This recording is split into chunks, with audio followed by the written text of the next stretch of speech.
Prenez ces quelques instants. Mettez la main sur votre cœur. Fermez les yeux.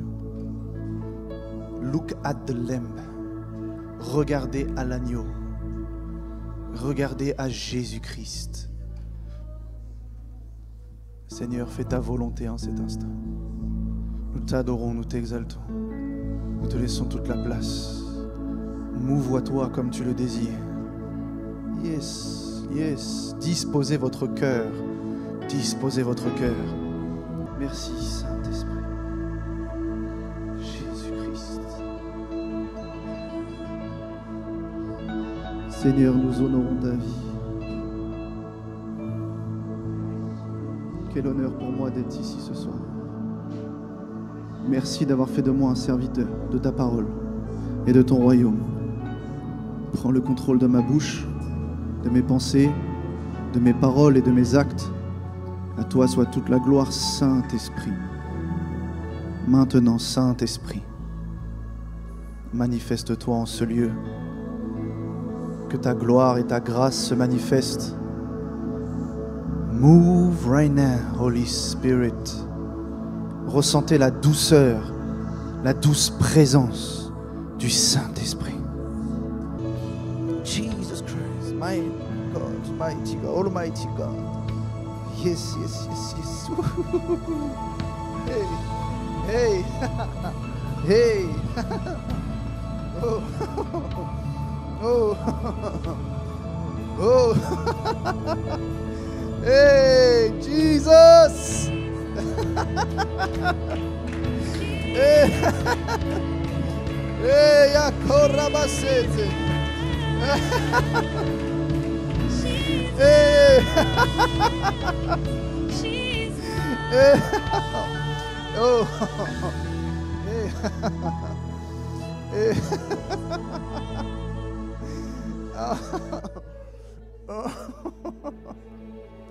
Oh, the presence of the Holy Spirit is here.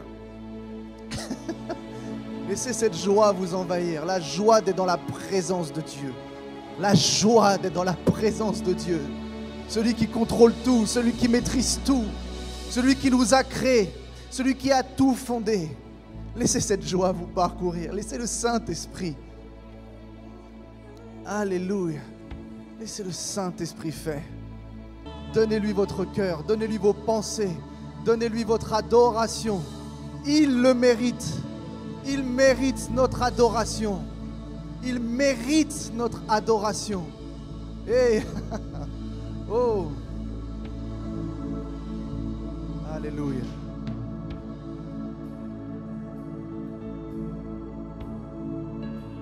Vous savez, dans ces moments-là, tout peut se passer. Dans ces instants si précieux, tout peut se passer.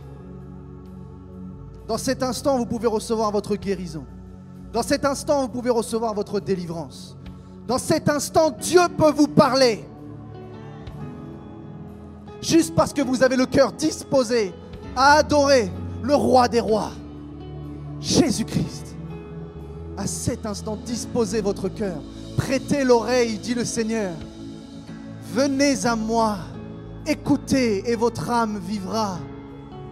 Yes, Sarabose. Tendez l'oreille, Dieu veut vous parler. Dieu veut vous toucher. Dieu veut vous guérir.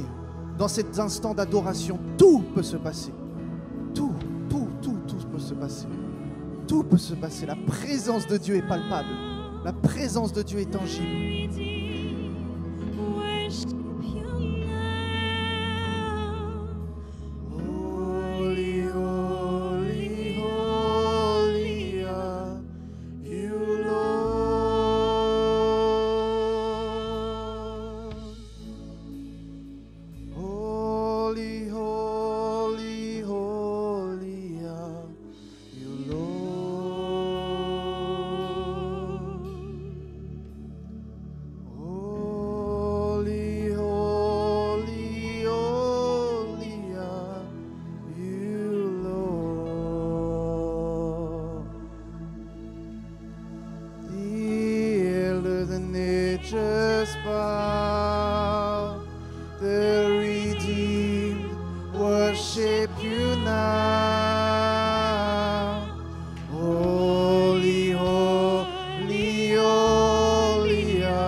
Acclamons le Seigneur. Acclamons la présence du Seigneur en ce lieu. Alléluia. Merci. Merci à la louange. Merci pour votre service. Est-ce que vous m'entendez bien? Ok. Merci Saint-Esprit pour ce privilège de parler de ta part. Merci Pasteur José, Pastora Rosa Maria. Merci pour cet honneur, cette grâce, cette chance et cette opportunité que j'ai de pouvoir prêcher la parole dans votre église. Merci beaucoup pour ce moment. Mon cœur est touché, mon cœur est réjoui. Je vous aime avec mon épouse, on aime beaucoup cette église. Le Seigneur nous a conduits ici, c'est une connexion divine. On ne l'a pas demandé, on ne l'a pas cherché, ça s'est fait tout seul. Donc je veux honorer la vie de vos parents spirituels. Nous pouvons les applaudir pour le service qu'ils font.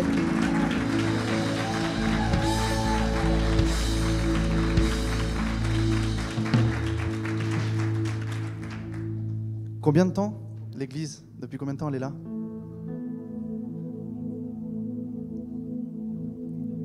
Depuis 2011. Vous imaginez, vous n'êtes peut-être pas tous là depuis 2011. Mais les parents fondateurs de cette église l'ont maintenue depuis tant d'années. C'est une grâce, c'est une merveilleuse chance que le Seigneur ait choisi son serviteur et sa servante pour avoir une vraie église où le Seigneur est au centre en France. En France. Vous savez, les églises réveillées, ça ne court pas les rues en France.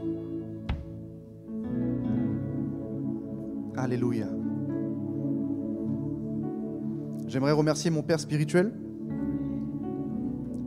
l'apôtre Daniel Vandini,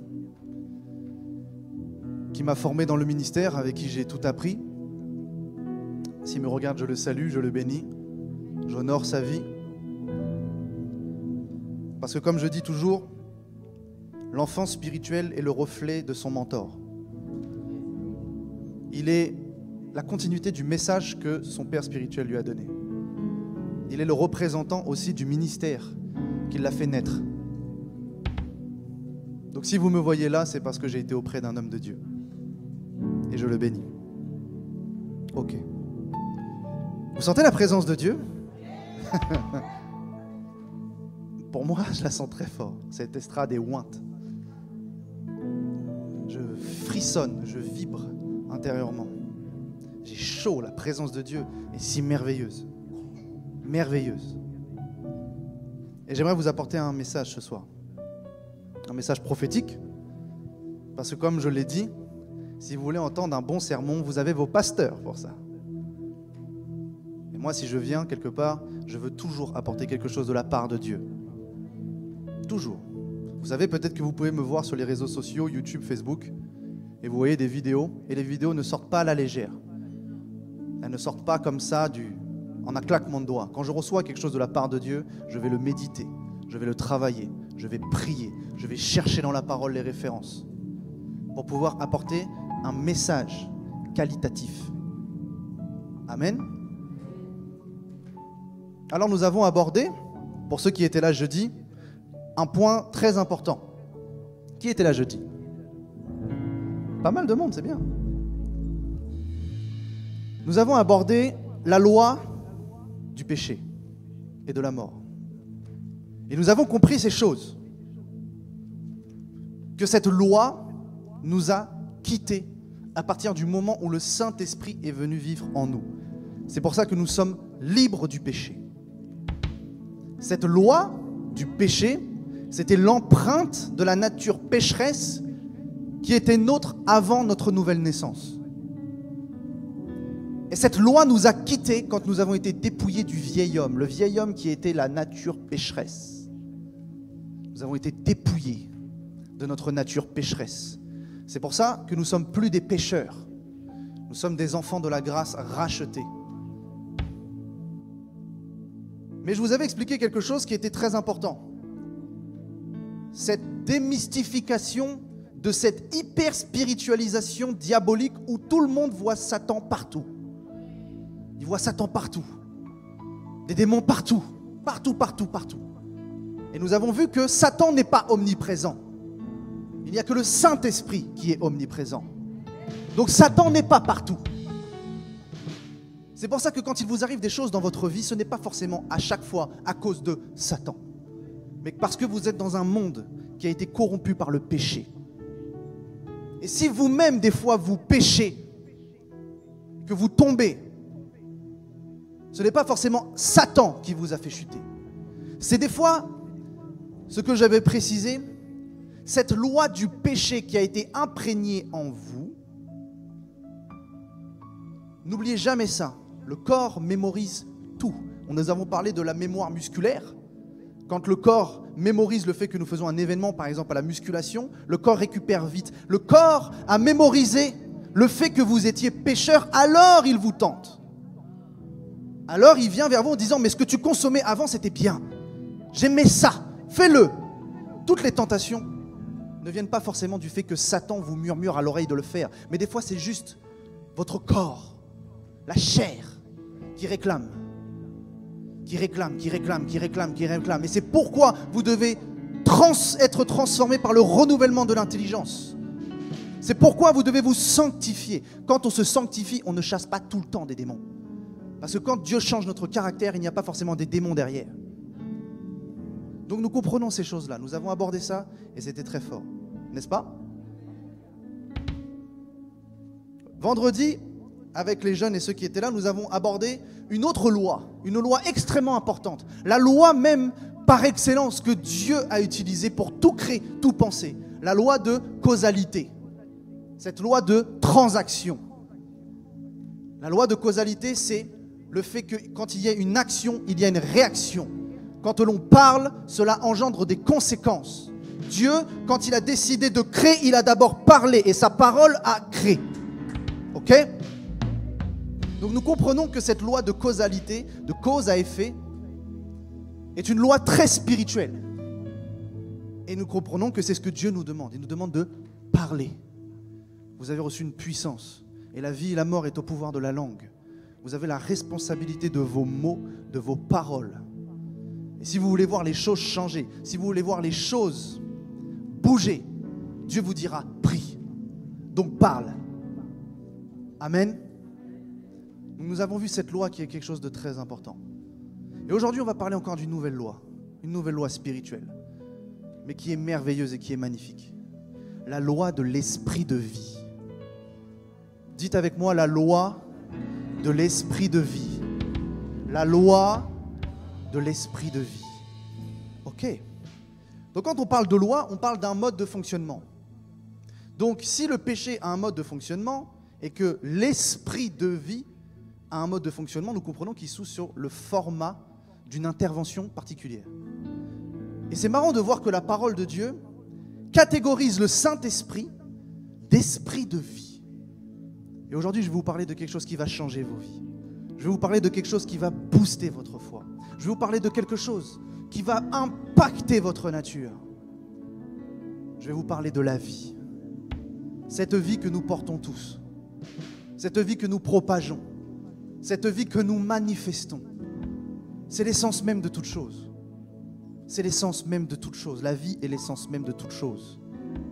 La vie est l'essence même de notre existence. Mais aussi de l'existence de Dieu, parce que Dieu est vivant. Donc il va se passer quelque chose de merveilleux. À travers le message de la vie, vous allez vivre. Mais plus que ça, le Seigneur dit qu'il donnera la vie à vos corps mortels. À travers la vie, il se passe tout. Quand nous prêchons la vie, nous prêchons Jésus, à cet instant même, il peut y avoir la guérison, la délivrance, la parole prophétique, le changement, le réma, le déclic. Il peut tout se passer quand nous prêchons la vie. Vous savez, je suis un homme de Dieu qui s'appelle le pasteur Chris Oyakilome. Il dit, je ne prie pas pour les malades. Ah, vous dites, mais attends, mais qu'est-ce qu'il raconte? Non, il dit, moi je prêche la vie. Et quand je parle de la vie se manifeste. Et les corps sont soumis à la parole. Vous ne le verrez pas prier pour les malades. Il dit, je prêche la vie se manifeste. Il dit, où sont les témoignages? Parce que la vie, c'est Jésus. Jésus lui dit, je suis le chemin, la vérité et la vie. nul ne va au Père que par moi. Alléluia. Au commencement était la parole et la parole était avec Dieu et la parole était Dieu. Elle était au commencement avec Dieu, toutes choses ont été faites par elle et rien de ce qui n'a été fait sans elle. En elle était la vie et la vie était la lumière des hommes. Hey. Jean chapitre 8 verset 12. Jésus leur parla de nouveau et dit: je suis la lumière du monde. Celui qui me suit ne marchera pas dans les ténèbres, mais il aura la lumière de la vie. Oh! Nous comprenons maintenant à quel point les choses sont liées. Le Seigneur est la parole et en la parole est la vie. Jésus dit: je suis la vie. Mais si je suis la vie, je suis la lumière. Alors la lumière est la vie. Parce que le noir, c'est les ténèbres. Il est la vie. Nous prêchons Jésus-Christ vivant. La vie parfaite. Genèse chapitre 1, verset 3. Que la lumière soit, et la lumière fut. Vous imaginez? On parle de lumière alors que les astres ne sont toujours pas créés. À cet instant, les astres ne sont pas créés. Le soleil, la lune n'existent pas encore. Mais la lumière est déjà là. La vie est déjà là. La manifestation de la vie est déjà là. Et alors, imaginez quelque chose. J'aimerais vous apporter tout de suite une révélation. On va rentrer dans le vif du sujet. Est-ce que vous êtes prêts à être nourris? Est-ce que aussi vous êtes prêts à arracher vos bénédictions, ce que Dieu vous a promis, ce que Dieu vous a réservé dans les lieux célestes? Est-ce que vous êtes prêts? Parce que je vous dis à la fin de ce message, la vie va passer. Et je vais faire un appel. Et il faudra aller arracher. J'ai eu une vision, il s'est passé quelque chose et on en parlera après. Vous verrez, Dieu est bon. Je vais vous donner une révélation. Regardez, on parle tout le temps de la lumière qui brille. La lumière qui brille, cette lumière. Comment on identifie une lumière? C'est parce qu'on la voit et qu'elle a un éclat. Mais regardez la lumière, on parle de Jésus-Christ. Cette lumière-là, il n'y avait rien d'autre qui pouvait être une lumière humaine. Ce n'est pas une ampoule, ce n'est pas l'électricité, ce n'est pas un feu terrestre. Et quelle est cette lumière qui est sur Dieu? On parlera de quoi? De sa gloire. La gloire de Dieu. L'éclat de la vie. Et n'est-ce pas Dieu qui dit lui-même dans Hébreux chapitre 12, versets 28-29, c'est pourquoi, recevant un royaume inébranlable, montrons notre reconnaissance en rendant à Dieu un culte qui lui soit agréable, avec piété, avec crainte. Car notre Dieu est un feu dévorant, consumant. La lumière que vous voyez sur Dieu, cette gloire, c'est un feu. Ce n'est pas un feu terrestre, c'est le feu de Dieu. Et c'est pour ça que quand vous vous approchez de la gloire, vous ne pouvez pas regarder ni vous approcher, parce qu'il brille trop. Et la chaleur qu'il dégage. Pourquoi vous avez chaud dans la présence de Dieu? Réfléchissez. Parce qu'il est un feu. Le feu du Saint-Esprit. Il est un feu. L'onction chauffe. Donc il est un feu. Dieu, sa gloire, l'éclat de sa gloire, c'est un feu. C'est un feu. Approchez-vous du feu. Mieux que ça, soyez le feu. Parce que le feu vit en vous. Et vous êtes cette lumière. Vous êtes cette lumière parce que vous êtes porteur de la lumière. Alléluia.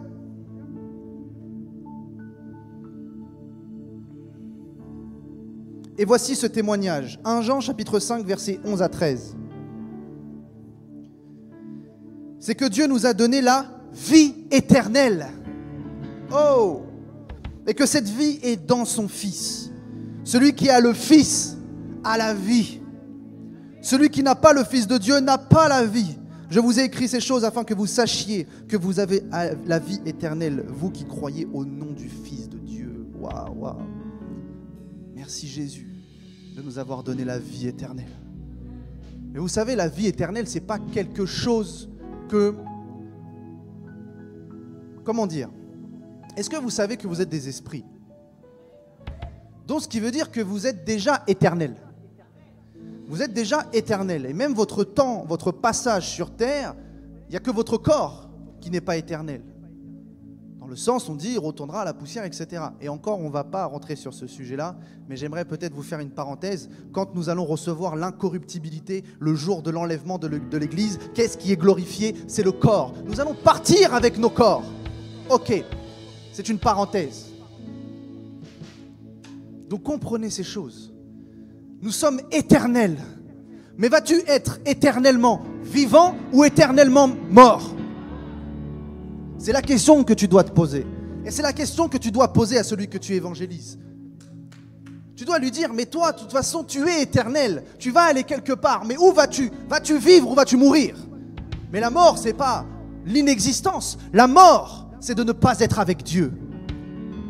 Et croyez-moi, quand on parle de tourments dans l'enfer, oui, il y aura des tourments spécifiques, mais le plus grand tourment sera qu'ils auront tous la connaissance que Dieu existe. Tous, ils sauront, ah, Dieu existe, et maintenant je suis loin de lui, et c'est trop tard. Ça va tourmenter.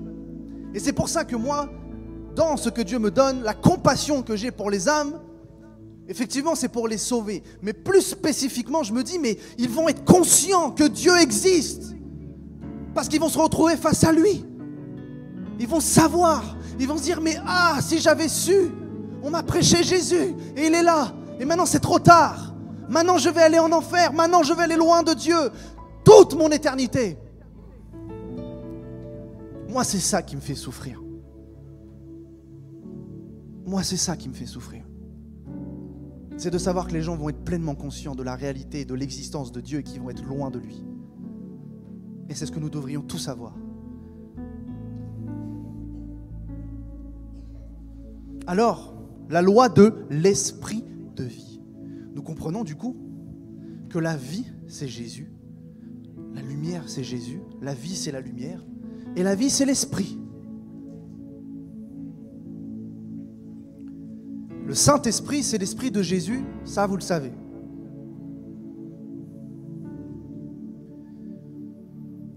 Mais je vais vous expliquer pourquoi le Saint-Esprit est la vie et pourquoi nous devons chercher l'intimité avec le Saint-Esprit. Parce que vous allez voir que ce qui va être déclenché de votre intimité avec le Saint-Esprit, c'est quelque chose de glorieux. C'est quelque chose de merveilleux. C'est quelque chose qui va vous changer radicalement. Et j'aimerais vous apporter une révélation sur ça. Romains chapitre 8, versets 4 à 6. Et cela afin que la justice de la loi fût accomplie en nous qui marchons non selon la chair, mais selon l'esprit. C'est en effet ceux qui vivent en effet selon la chair s'affectionnent aux choses de la chair, tandis que ceux qui s'affectionnent aux choses de l'esprit s'affectionnent aux choses de l'esprit. Et l'affection de la chair, c'est la mort, tandis que l'affection de l'esprit, c'est la vie et la paix. Et comme nous avons vu ça jeudi, nous avons compris qu'il n'est pas question juste de péché en acte. Il est question de nature. La nature charnelle, pécheresse, sans l'Esprit de Dieu. Et la nature dite esprit, enfant avec l'Esprit de Dieu. Et si tu as l'Esprit de Dieu, tu as la vie, parce qu'il est la vie. Amen? Je ne vous entends pas. Amen?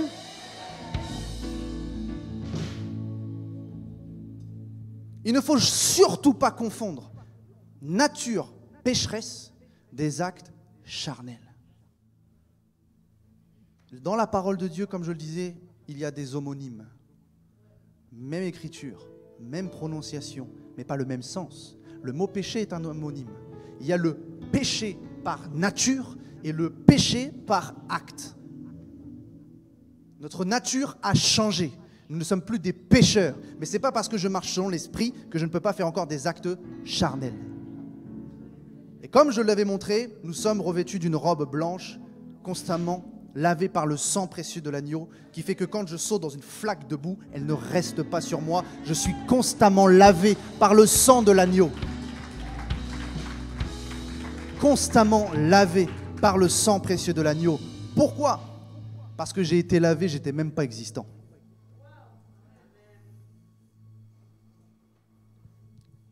Romains chapitre 8, versets 8 et 9. Or, ceux qui vivent selon la chair ne sauraient plaire à Dieu. Pour vous, vous ne vivez pas selon la chair, mais selon l'esprit, si du moins l'esprit de Dieu habite en vous. Si quelqu'un n'a pas l'esprit de Christ, il ne lui appartient pas. Alors nous comprenons qu'ils sont passés de la mort à la vie. La vie de l'esprit est en eux, est en nous. La vie de l'esprit est en vous. Et nous ne sommes plus morts dans nos péchés. Nous sommes libres du péché.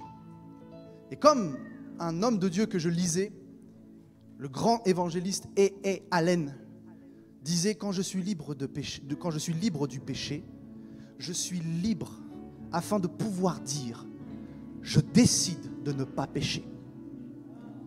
Je décide à cet instant-là, quand il y a la tentation qui vient, quand la chair se réveille, quand elle est en train de s'activer pour vous dire, tu vois, ça, je suis libre de dire non.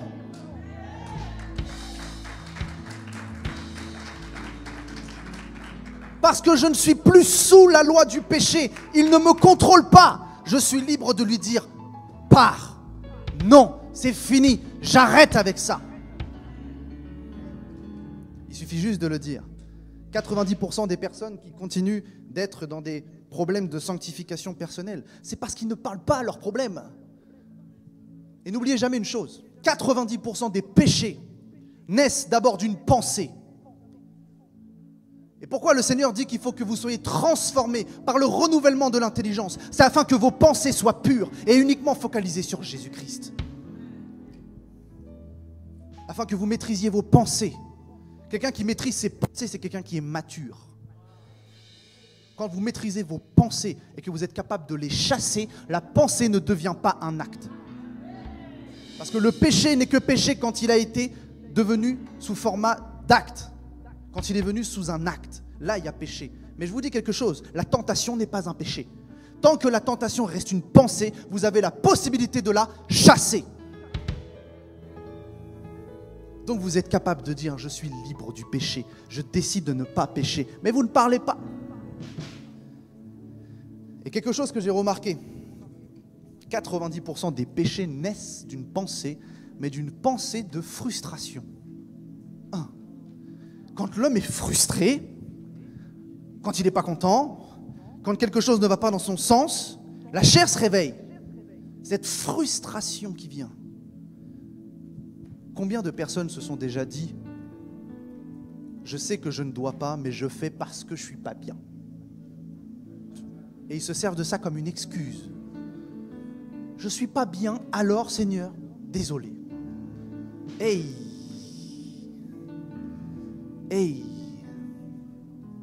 Ok, il n'y a aucune condamnation pour ceux qui sont en Jésus-Christ. Amen. Et Dieu vous libère. Au nom puissant de Jésus-Christ. Par la puissance du Saint-Esprit, en cet instant, je prie et je décrète et déclare maintenant que là où il y a encore résidence de péché dans vos vies, là où il y a encore tentation, là où il y a encore désir charnel, maintenant, par la puissance du Saint-Esprit, je vous libère. Je décrète et déclare maintenant que vous êtes libre de l'influence du péché. Vous êtes libre de vos tentations. Vous êtes libre de vos mauvais actes. Vous vous sanctifiez pour la gloire de Jésus-Christ. Vous êtes libre. Et maintenant, par la puissance du Saint-Esprit, tout esprit démoniaque qui est lié à vous, et qui vient dans vos faiblesses, appuyer sur vos faiblesses, qui vient vous tenter et vous faire chuter. Au nom de Jésus-Christ, je vous chasse, je vous chasse, je vous chasse. Je vous libère dans le nom puissant de Jésus-Christ. Je vous libère. Every spirit of darkness, I command you now, out in Jesus' name. Je vous ordonne de partir, parce que cette salle, c'est l'assemblée des saints. Parce que ici, ce sont les enfants de Dieu. Je vous ordonne de libérer, de quitter. Je vous chasse dans les déserts arides. Au nom puissant de Jésus-Christ. J'ouvre le ciel en cet instant. Et je m'attaque à tout esprit démoniaque qui se situe dans les airs. Tous ceux qui viennent au-dessus de vous et qui viennent fermer votre ciel. tout esprit démoniaque qui vienne empêcher les transactions spirituelles du monde de l'esprit vers vous dans le monde naturel. Tous ces démons qui se positionnent dans les lieux stratégiques, dans ces lieux célestes, au nom de Jésus-Christ, je vous ordonne de descendre. Je vous ordonne de descendre et de partir de la vie de tous ceux qui sont dans cette salle. J'interdis au ciel de se fermer au-dessus de vous. À partir de maintenant, je décrète et déclare la transaction angélique. Que les anges viennent déposer dans vos vies. Que les anges viennent déposer dans vos vies toutes les bénédictions que vous deviez recevoir, tout ce qui vous était réservé, tout ce qui vous était prédestiné. Aucune transaction spirituelle ne peut être fermée, ne peut être arrêtée par la puissance du Saint-Esprit.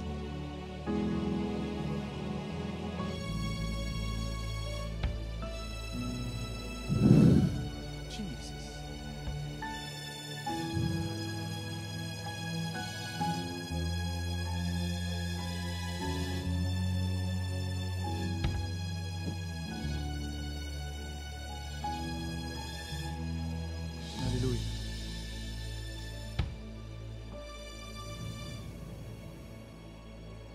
Regardons ce qui est écrit dans Genèse chapitre 2 verset 7.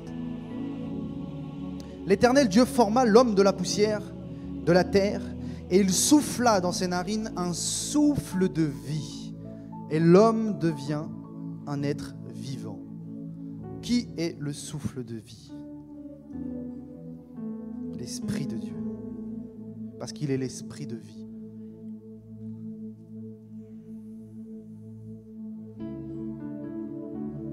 Et regardez ce qui est écrit dans Genèse chapitre 1 verset 2. La terre était informe et vide. Il y avait des ténèbres à la surface de l'abîme et l'Esprit de Dieu se mouvait au-dessus des eaux. Ouh. Est-ce que vous êtes prêts à aller loin? Est-ce que vous êtes prêts à aller loin? Parce que cette révélation-là va déclencher tout. Toute chose. Vous allez comprendre comment fonctionne le monde spirituel. Si nous sommes des esprits, nous devons constamment apprendre comment fonctionne le monde spirituel pour savoir comment opérer dans le monde spirituel. Amen. Écoutez ça. L'esprit se mouvait au-dessus des eaux. Ça sous-entend quelque chose. L'esprit est le paramètre qui fait mouvoir l'eau. Ok? Parce qu'aujourd'hui, l'eau, la mer, les océans bougent à cause de paramètres. Les plaques tectoniques bougent, cela crée des vagues. La lune, avec les marées, crée des vagues. Les tempêtes et le vent créent des vagues. Donc ce qui veut dire que l'eau en elle-même, à la base, elle ne bouge pas. Mais il y a des paramètres qui la font bouger. Donc nous comprenons que le Saint-Esprit se mouvoie. Il fait un mouvement au-dessus de l'eau. Et le mouvement de l'eau, c'est quoi? C'est une vague.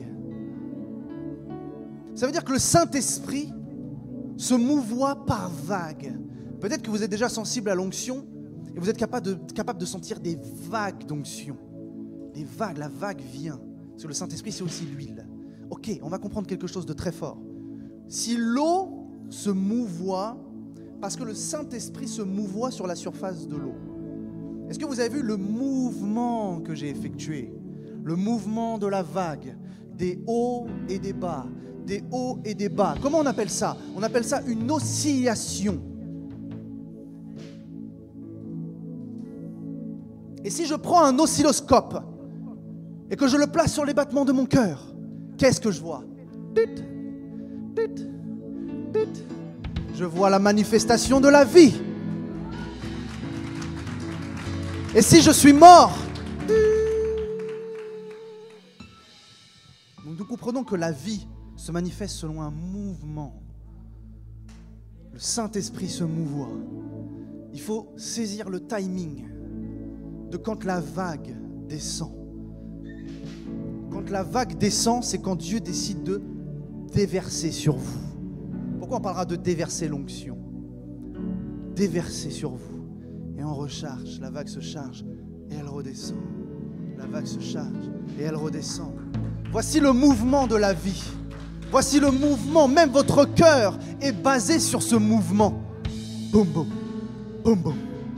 Même votre cœur est basé sur le mouvement de la vie. C'est pour ça que vous vivez. Donc nous comprenons pourquoi on vit. Parce que celui qui se mouvoie vit en nous. Amen. Peut-être que si le Saint-Esprit se mouvoyait de manière triangulaire, notre battement serait différent. Donc nous comprenons ces choses-là. Et c'est quelque chose de merveilleux. Même l'air, le vent, ne vient pas constamment souffler. C'est des vagues, on appelle ça des bourrasques de vent. Même ma parole est sur un rythme. Je parle. J'inspire, je parle. J'inspire. Vous voyez ? L'essence même du mouvement de l'esprit, c'est notre quotidien. Dans leur respiration, dans le battement de notre cœur, dans la manière dont nous vivons à chaque instant. Nous sommes selon le mouvement de la création, le mouvement du Saint-Esprit, le mouvement de la vie. Il est la vie et il se mouvoit. Alors, je vais vous donner quelque chose qui va vous déculpabiliser. Si la vie fonctionne selon un mouvement, nous comprenons que le monde spirituel fonctionne selon un mouvement. Et peut-être que si vous êtes sensible à l'esprit, des fois vous allez recevoir des choses, vous allez sentir la présence de Dieu, puis au bout d'un certain temps, vous ne sentez plus rien.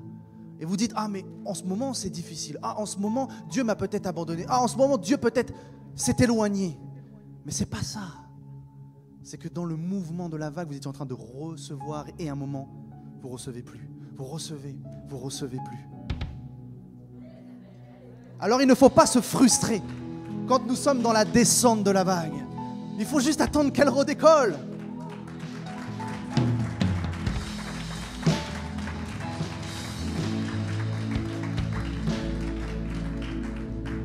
Voilà pourquoi je veux vous déculpabiliser, parce qu'il ne faut pas s'en vouloir des fois de dire « Ah, je sens rien, ah, je vois rien, ah, je comprends rien ». Non!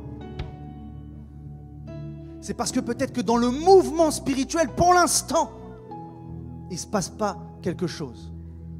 Mais dès qu'il va se passer quelque chose, vous allez pouvoir ressentir les choses. Prenons l'exemple de l'intercession.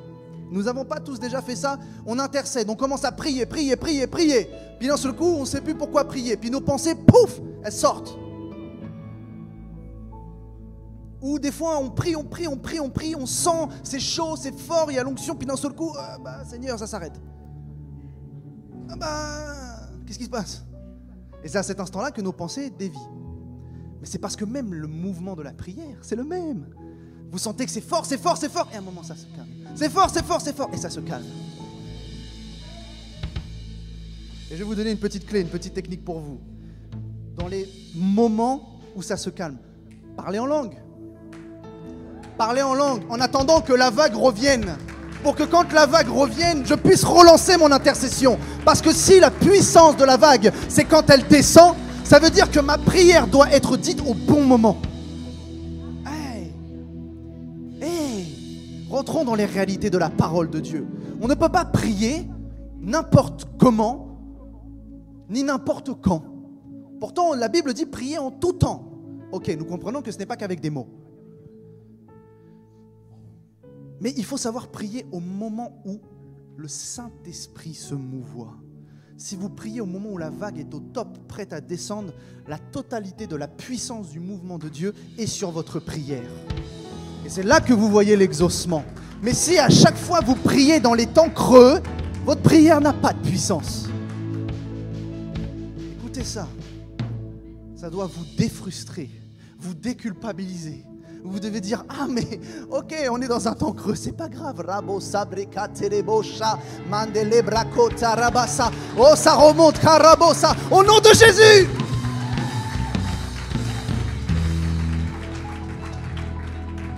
Ça, c'était une clé pour votre intercession, parce que nous sommes dans la maison de prière.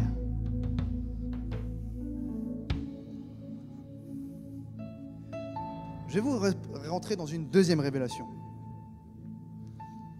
Est-ce que vous êtes prêts à entendre ça? Et ça rejoint exactement le message du pasteur de ce matin.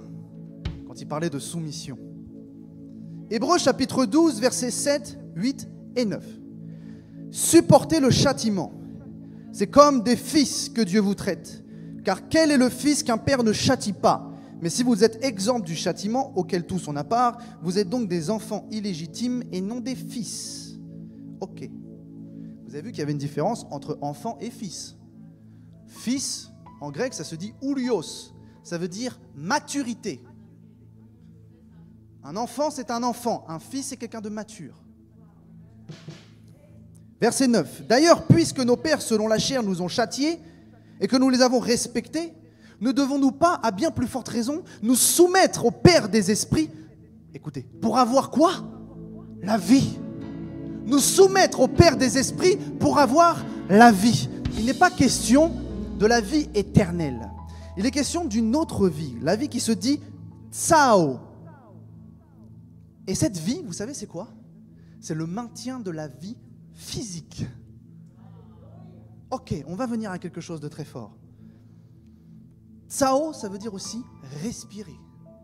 Donc la vie en tant qu'être vivant. Donc si je me soumets au Père des esprits, il dit quoi? Afin que je garde quoi? Ma vie physique. Oh, ok. Je vais vous dire quelque chose. Des fois, Dieu bloque votre guérison parce que vous êtes insoumis. Parce qu'il dit que si vous voulez avoir la vie de votre corps physique, il faut se soumettre au Père des esprits. Et ouais, des fois vous êtes là et vous dites, on m'a prié pour ma guérison, on a prié. Les plus grands hommes de Dieu ont prié pour ma guérison. J'ai pas ma guérison, donc Dieu ne veut pas me guérir. Non, Dieu veut te guérir, mais tu n'es pas soumis. Tu n'as pas écouté sa parole. Tu n'as aucune rigueur. Tu n'as aucune droiture avec la parole de Dieu. Vous savez que des fois, il y a des guérisons qui s'opèrent juste parce que nous avons pris conscience de quelque chose. Des fois, Dieu bloque nos bénédictions juste parce qu'il veut que nous passions du stade de l'enfant au stade de fils. Des fois, Dieu bloque nos bénédictions parce que nous ne sommes pas encore matures. Des fois, Dieu bloque votre guérison parce que vous n'avez pas compris ce que vous deviez comprendre. Et des fois, c'est juste un changement, une prise de conscience, une révélation, un réma, une évolution, un changement de pensée, un changement d'attitude qui fait que Dieu dit « C'est bon, tu es prêt.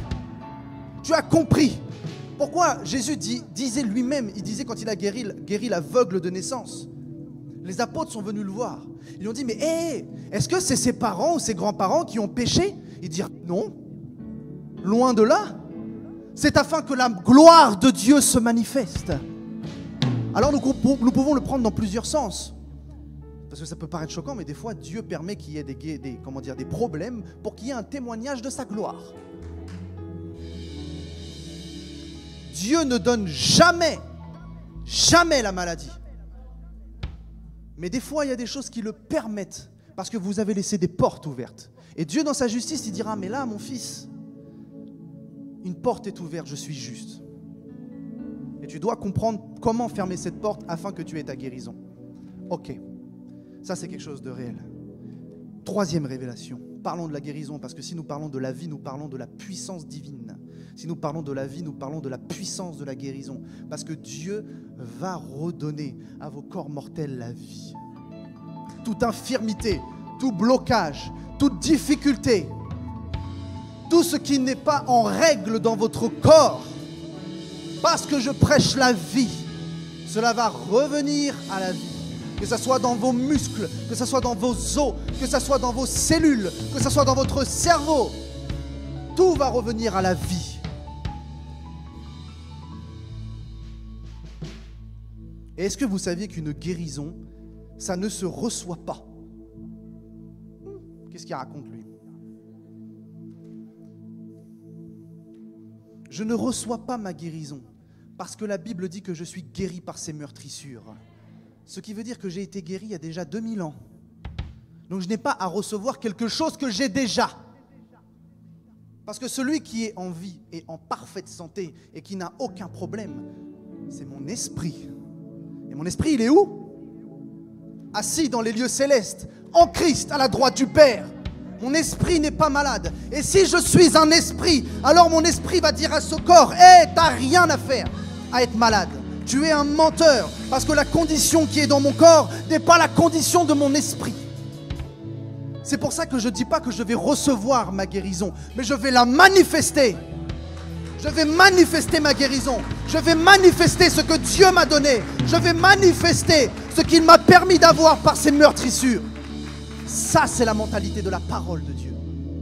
Ça, c'est être mature. Comme je le disais, les gens qui disent « Seigneur, bénis-moi, Seigneur, fais ci, Seigneur, Seigneur, Seigneur », ils te regardent, ils te diront « Mais tout est à toi. Je t'ai donné mon esprit, je t'ai donné ma puissance. Alors sers-toi-en. » C'est pour ça que je ne dis pas « Seigneur, bénis-moi », mais je dis toujours « Je suis béni. I am a child of God.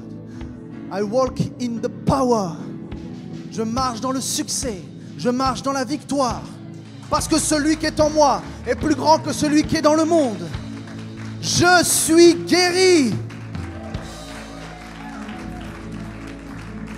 Je suis guéri. Je suis guéri. Jusqu'à ce que je le voie. Amen. Ça, c'est quelque chose de très important. Votre esprit n'est pas malade. Votre esprit n'est pas possédé. Votre esprit n'est pas lié. 90% des délivrances ont lieu dans votre conscience. Et je vous le dis, les démons ne sont pas partout. Il y en a, bien sûr.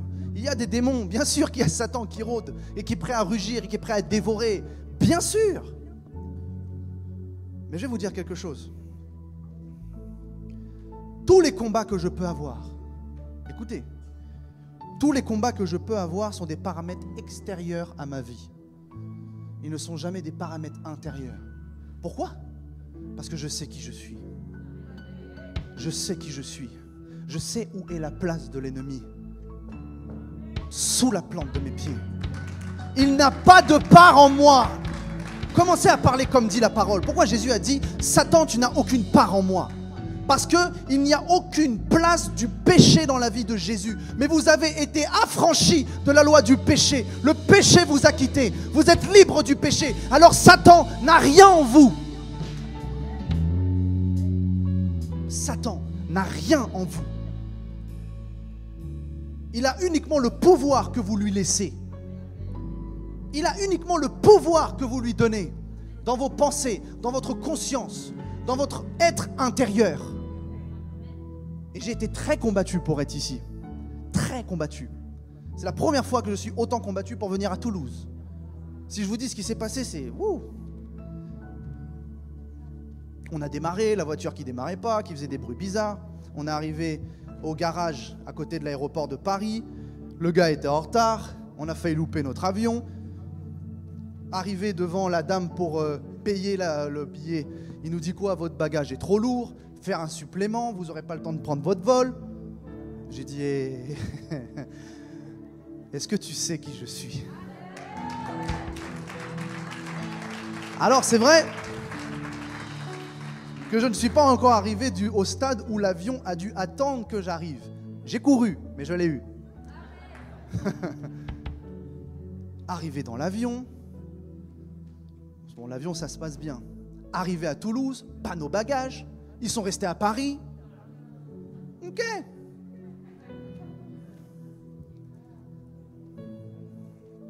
Toutes ces choses-là, être combattu comme ça, je dis, c'est pas grave. Ce sont que des paramètres extérieurs. Satan veut s'amuser, Satan veut être malin. Mais tu m'auras pas moi. Tu ne pourras pas m'avoir moi. Tu peux avoir peut-être des paramètres qui vont influencer, qui vont peut-être pas me permettre d'être dans un confort, peut-être, il n'y a pas de problème. Tu m'auras pas moi.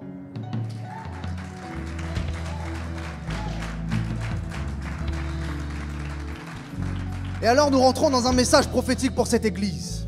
Parce que nous sommes dans des temps troublés, parce que nous sommes dans des temps sombres, parce que nous sommes dans des temps de ténèbres. Mais le Seigneur l'a dit, alors pourquoi je vais m'inquiéter? Le Seigneur a dit que ça allait arriver. Mais s'il y a bien quelque chose que cette église doit relever comme défi, et je sais qu'elle le fait déjà, mais c'est parce qu'il y a une nouvelle dimension qui est sur le point d'arriver. C'est parce qu'il y a une nouvelle hauteur qui est en train d'exploser pour cette église. Écoutez ce que le Saint-Esprit dit maintenant. Pourquoi le Saint-Esprit m'a mis à cœur de parler de la vie? Parce que comme je le disais tout à l'heure, la vie c'est la lumière.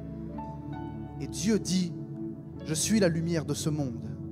Et il finit par dire, Vous êtes la lumière de ce monde. Pourquoi? Parce que la vie vit en moi. Parce que la lumière vit en moi. Alors, j'ai la responsabilité de briller. Cette église brille, mais elle va briller encore plus. Vous avez la responsabilité de briller. Vous devez briller, extérioriser la lumière qui est en vous, extérioriser le potentiel qui est en vous. Et tout va commencer par quelque chose qui a déjà pris place. Une intercession de vie. C'est le mot qui me vient. Une intercession de vie. Il se passe quelque chose dans l'intercession. Il se passe quelque chose dans la prière dans cette église. Et cette prière permet quoi? Elle permet de briller. Elle permet d'extérioriser la lumière. Elle permet de chasser les ténèbres. Il se passe quelque chose dans l'intercession et dans la prière. Et Dieu est en train de vous élever parce que votre lumière brille de plus en plus forte. Alors, plus il y a de lumière, plus il y a de combat. Et ouais, parce que les ténèbres, ils vont vouloir reprendre le dessus. Mais celui qui est en moi est plus grand que celui qui est dans ce monde. Si je suis la lumière de Dieu et que Christ vit en moi, qui va m'arrêter? Qui va me stopper? Qui va m'empêcher d'être celui que je dois être? Est-ce que c'est Satan qui va dicter ma vie? Est-ce que c'est les ténèbres qui vont conditionner ma destinée? Pardon, non. Non. Non négatif. I am the light. Je suis la lumière et je brille. Je suis la lumière et je brille. Commencez à parler comme ça. Je suis la lumière et je brille. Là où je marche, j'éclaire mon sentier. J'éclaire ma destinée. J'éclaire tout ce que Dieu a pourvu pour moi. Parce que vous savez que éclairer quelque chose, c'est aussi l'amener à existence. Parce que quelque chose peut être dans les ténèbres, dans la noirceur, on ne le voit pas. Et dès que je mets la lumière sur ça, je le vois. Je peux le voir, alors je peux le prendre. Si je suis la lumière, je peux percer le monde spirituel. Et je peux commencer à saisir ce qui m'est dû. Parce que Dieu dit qu'il y a des bénédictions réservées à ses enfants dans les lieux célestes. C'est à vous de prendre votre héritage. I am the light. Je suis la lumière. Je brille. I'm shining. My God. Répétez avec moi. Je brille. Je suis la lumière de ce monde. L'éclat que je porte est l'éclat de la vie. Là où je vais, j'éclaire. Je porte la vie. Là où je vais, j'amène la vie. C'est pour cela que je suis porteur de la vie éternelle. Alors j'offre cette vie à ceux qui sont dans les ténèbres. Amen.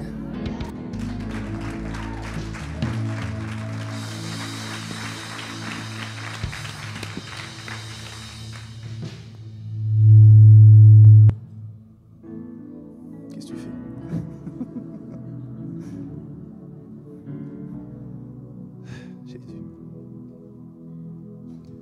Jésus. Vous savez, Jésus est la vie. Et il dit quoi? Il dit la vie, je vous la donne en abondance. En abondance. Vous savez, c'est quelque chose qui me fait toujours aussi souffrir. C'est quand je vois le nombre de personnes qui sont enfermées dans la religiosité, dans le légalisme, qui n'arrivent pas à voir la vie que Dieu leur offre, que Dieu donne, les bontés, les richesses, les bénédictions. Ils sont tous là à dire je dois vivre comme un pauvre. Je ne mérite rien. Je n'ai part à rien. Tout est à Dieu.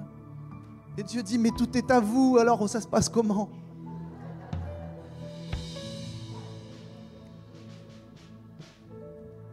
J'ai grand peine de voir cette religiosité en France. Mais je crois que quand nous brillons, nous changeons les choses. Je crois que cette église va tellement briller que tout le secteur de Toulouse va être impacté de cette lumière. Va être impacté de cette vie. Alors prenez conscience prenez conscience réellement de la responsabilité que vous avez.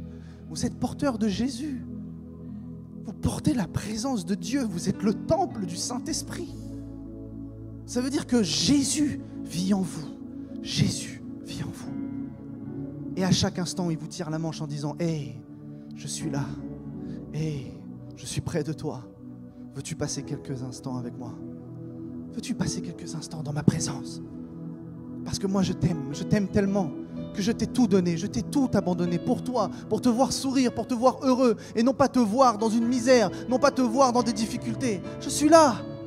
Et les gens, des fois, restent « Oh Seigneur, Seigneur, Seigneur », alors qu'ils ne regardent pas qu'il est là. Ils commencent à prier, à intercéder, chasser, je ne sais pas quoi.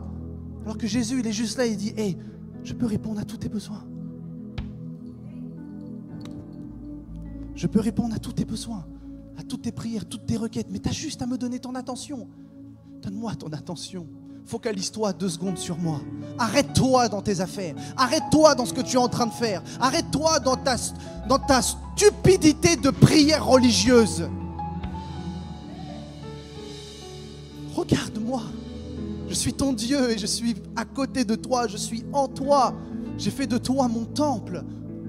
À chaque instant, à chaque seconde, à chaque nanoseconde, Dieu est avec vous. Dieu est en vous. Mais combien de minutes vous lui accordez? Parce que je sais que vous ne lui accordez pas des nanosecondes. Toute votre journée, peut-être que vous ne le faites pas, mais ce n'est pas grave. On ne peut pas. Parce que la Bible dira que nous sommes encore des hommes. Ok. Et c'est pour ça qu'on ne doit pas se culpabiliser. On ne doit pas se culpabiliser d'être en processus. On ne doit pas se culpabiliser d'être en formation. On ne doit pas se culpabiliser de chercher à atteindre la stature parfaite de Christ qui est une promesse. Alors peut-être que je ne donne pas encore assez de temps à Dieu. Ce n'est pas grave. Déjà, ne serait-ce que le peu de temps que tu donnes à Dieu, il est réjoui. Mais plus tu vas lui donner ton temps, plus tu vas lui donner ton attention, plus tu vas lui donner tes pensées, tes paroles et tes actes, et plus tu vas passer du temps avec lui. De là, arriver à un stade où tu ne seras plus jamais déconnecté de la présence. Mais je ne parle pas de la présence du sens que lui se déconnecte de vous. Lui, il est avec vous. C'est vous qui ne focalisez pas votre conscience sur le fait qu'il est présent. Vous savez, quand vous arrivez le dimanche matin à l'église, et que vous dites « Oh, la présence de Dieu est là ». Elle est là comme dehors, hein. C'est parce qu'en fait, à cet instant même, votre conscience s'est éclairée et vous avez mis dans votre conscience « Ah, mais en fait, Dieu est présent, au fait. » Mais Dieu ne vous a jamais quitté à chaque instant, à chaque moment. Il est près de vous. Il vous aime. Il vous donne tout. Tout. Est-ce que vous imaginez? Imaginez, en tant qu'homme, vous avez des enfants. Vous donnez tout pour vos enfants. Vous vous épuisez. Vous vous livrez corps et âme. Vous donnez toute votre force à vos enfants. C'est ce que Dieu a fait avec vous. Il a dit, je vous ai donné mon esprit, la force. Il a tout donné. Il a même livré sa propre force pour vous. Et il vous a donné la vie.